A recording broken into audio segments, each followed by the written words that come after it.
নমস্কাৰ। ডিচেম্বৰৰ পাছত কেইমাহমানৰ কাৰণে KSGS আছামৰ পৰা কণ্টেণ্ট নাপাবও পাৰে। ইন ফিউচাৰ আকৌ আহিবও পাৰে বা নাহিবও পাৰে।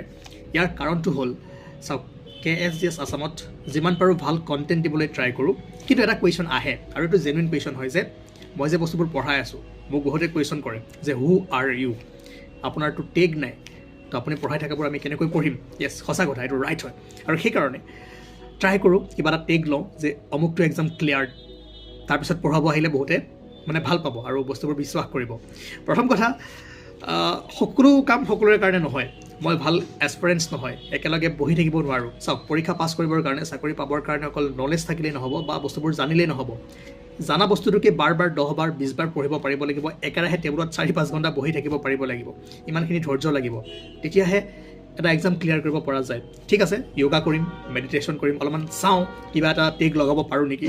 যদি টেগটো লাগে তেনেহ'লে আকৌ আহিম, KSGS আছাম আৰম্ভ কৰিম, আপোনালোকক পঢ়ুৱাম। কিন্তু এটা কথা, মই আকৌ কৈছোঁ, সকলো কাম সকলোৰে কাৰণে নহয়। যদিও এক্সাম ক্লিয়াৰ কৰা যায়, মই চাকৰি পাওঁ, মই চাকৰি নকৰোঁ, কাৰণ মোৰ মন নাই। অলৰেডি মই চাকৰি কৰিছোঁ, 1 বছৰ চাকৰি কৰি বাদ দিছোঁ। বাদ দি মোৰ যিবোৰ ভাল লগা কাম সেইবোৰ মই কৰি আছোঁ।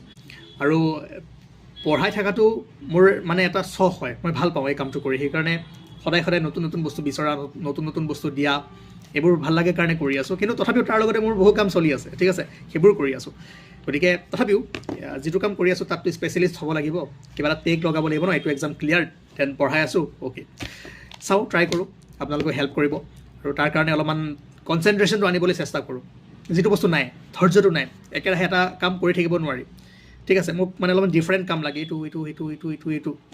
আৰু আপুনি এক্সাম ক্লিয়াৰ কৰিবৰ কাৰণে, কিবা এটা চাকৰি পাবৰ কাৰণে, পাছ কৰিবৰ কাৰণে একদম ছিংগল ফ'কাছ থাকিব লাগিব। ভালদৰে সেই কামটো বাৰ কৰিব পাৰিব লাগিব। ঠিক আছে, চ' য়োগা কৰোঁ, মেডিটেশ্যন কৰোঁ, হয়তো আহিব পাৰে সেইখিনি পাৱাৰ। যদি আহে, যদি কিবা এটা ক্লিয়াৰ হয়, দেন আকৌ KSGS আছামত আহি আপোনালোকক পঢ়ুৱাম। যদি নাহে, দেন মোৰ নিজৰ যিবোৰ কাম আছে সেইবোৰ কৰিম। আৰু এইটো চিৰদিনৰ কাৰণে বাই বাই হ'ব। Thank U.